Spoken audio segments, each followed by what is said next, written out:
নমস্কার বন্ধুরা, দীপাস কিচেনে আপনাদের সবাইকে স্বাগত। আজকে আমি লাল শাক ভাজা করব, বাদাম দিয়ে পোস্ত দিয়ে আমি ভাজা করব। তো চলুন আমি কিভাবে এটা করি দেখে নিই।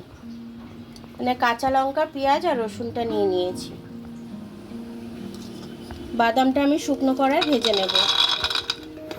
খুব ধিমি আছে বাদামটা ভাজতে হবে, তাহলে ভেতর থেকে বাদামটা ভাজা হবে।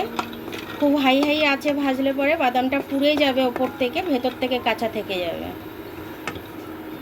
বাদামগুলো আমার ভাজা হয়ে গেছে। আমি এখন তেল দেব না, কারণ হচ্ছে আমি বাদামের এই খোলাগুলো একটু ছাড়িয়ে দেবো, তার জন্য।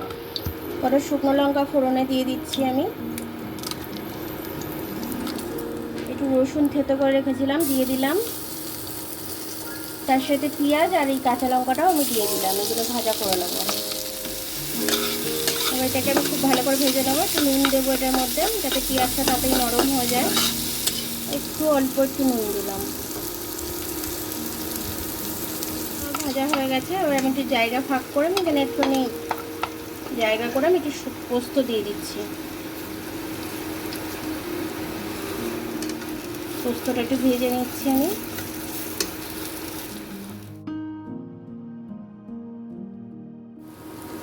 পোস্তটা আমার ভাজা হয়ে গেছে পেঁয়াজ লঙ্কার সাথে। আমি এবার শাকটা দিয়ে দিচ্ছি। দিয়ে রেখেছিলাম ভালো করে। একটু নুন দিয়ে দিলাম।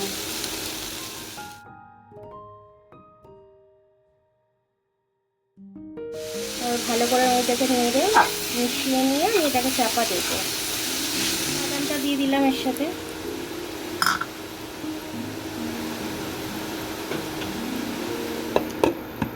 লো ফ্লেমে এটা আমি চাপা দিয়ে দিলাম। ঢাকনাটা খুলে নিলাম আমি। শাকটাকে আমি একটু ভালো করে নেড়ে নিচ্ছি। এটা আমার হয়ে গেছে। আমি এবার এটা নামিয়ে নেব।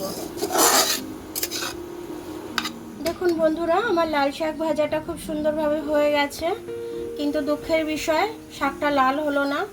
এটাই একটু খারাপ লাগছে আমার, আর কিছু না। তো আপনারা অবশ্যই লাল দেখে শাক নেবেন। লাল শাক নিলে পরে লাল লাল দেখতে হবে। আমারটা লাল লাল দেখতে হয়নি, তার জন্য আমার একটু ভালো লাগছে না। তাও আমি আপনাদের সাথে শেয়ার করে নিলাম। এরকম লাল শাক পোস্ত আর বাদাম দিয়ে ভাজলে পরে আলাদাই একটা স্বাদ আসে।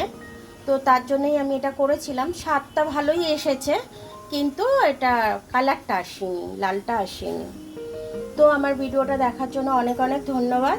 আমার ভিডিওটা যদি আপনাদের পছন্দ হয় তাহলে লাইক আর সাবস্ক্রাইবটা একটু করে দেবেন। আর ফেসবুক থেকে যদি দেখেন তাহলে লাইক আর ফলোটা একটু করে দেবেন।